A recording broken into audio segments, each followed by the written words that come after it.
One summer growing up, I went through a water safety course, and part of that course included having to tread water for several minutes. I remember it being exhausting. Treading. Like, is this done yet? And then, like, if you'd ask the instructor, it'd be like, it's only been like 10 seconds. Like, you're like treading.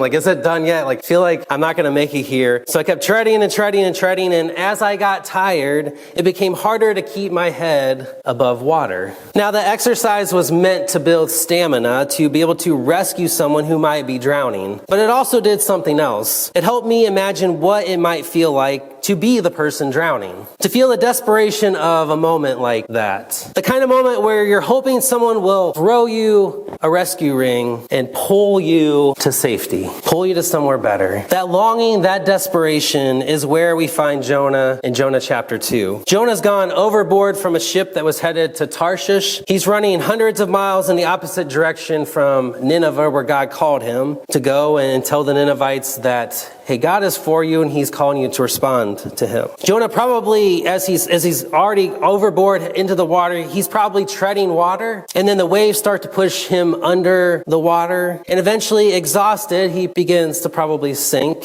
down into the depths. And it's there, sinking in the deep, that Jonah encounters the God he'd been running from. There in that watery grave, Jonah discovers that God doesn't just go to where he is, he also brings Jonah into the greatest life he has for him. The good news that I hope you hear today is that God always goes to where we are, and he wants to bring us to where he is. God goes to where you are to bring you to where he is.